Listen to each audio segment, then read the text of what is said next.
Okay, so lovely to meet you today. Please tell our audience a little bit about yourself. Okay, hi. My name is Lindo Peter. I am 21 years. Currently, I stay at a Hive and Night Shelter. I have eye problems, which I'm happy is finally happening.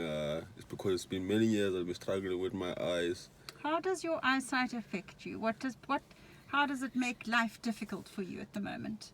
It makes life my vision when I want to read or when I have to look the subtitles on the TV, I can't really see clearly.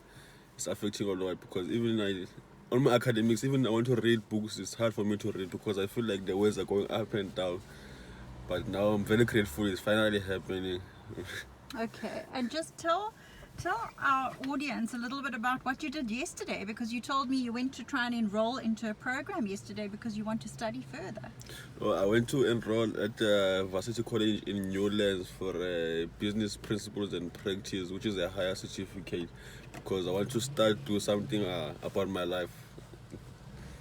Yeah, that's fantastic, and I really think it's incredible that you're so motivated to want to improve your life, because you've had a very, very challenging background. You've had a very, very hard start to life, which not many people will experience, and I don't know if you are happy to share a little bit about that with the people who might be watching this video. Yeah, I'm really, I'm really quite sure, and I'm really happy about it. Yeah. So where did life start for you? You told me you grew up in Johannesburg, and then your dad died at a very, very young age, and your mum was unable to look after you, so you were moved into one of the institutions in Johannesburg. Is that correct? Yeah, when my life started, I think my life started in Velkom. I think it's in the first state where I was born, where my father was working, but then he eventually got sick and passed away. I think it was multi-organ failure. Then my mother moved to Johannesburg, closer to her family. Then we stayed for some years. Then around about the age of 11 years, then I moved to child welfare or children's home in Fulo South in Soweto. Then I stayed there for like a couple of 3 to 4 years. Yeah. Then I moved to Girls and Boys Home, which is a youth development center in Randfontein. Then they transferred me to Magaliesberg, also the same organization, Girls and Boys Home Youth Development Center in the Magaliesberg. I stayed there for quite some years. Then I learned did my schooling, then I matriculated in 2019. Up to the end, I moved into Cape Town. Yeah, so you were telling me you decided you wanted to come to Cape Town because your grandfather lives in the Eastern Cape, but you felt like Cape Town was where you wanted to be.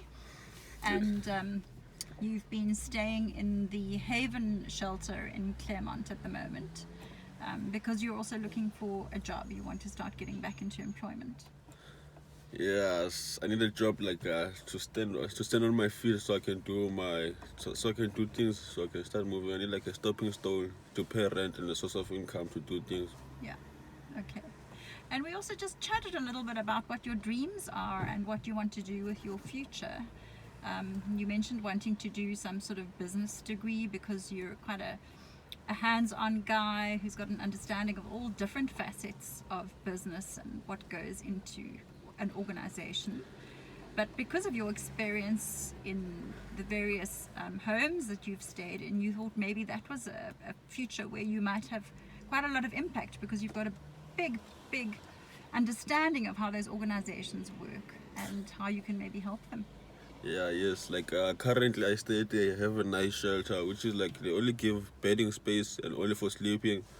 But according to many clients, like many clients would wish they in the Have a Nice shelter, like there should be like skills development program. Like people should be like doing like practical jobs, like carpentry, like plumbing, like skills development and programs to help with them. Like there's also like salesman life choices programs, a lot of things that could help in the organization, that could help the clients. That's so like when they move out, they're able to do things on their own. Exactly, yeah. So you actually come out of there with a skill and you can get into the job market and start supporting yourself. Yeah. So yeah, that's very, very interesting and very exciting. And yeah, with these custom fit scleral lenses that we're going to trial on you today, that will mean that you will be able to study further, right? Of course, yes, definitely. Because it's very challenging. We both know how difficult it is to try and study when you can't see. You can't see what's on a screen, you can't read what's in a book, and it makes studying very, very challenging. So Today is an exciting day. It is quite an exciting day. I don't know how to thank you or thank the organization. I don't know how I can express it, but it's quite a big feeling for me because it's finally happening. We are so happy to have met you, and we are going to do another little video clip when we actually have the lens fitting, because I can't wait to see how well the lenses work for you. But thank you for trusting us with your story, and we are just so excited to be able to work with you. Thank you.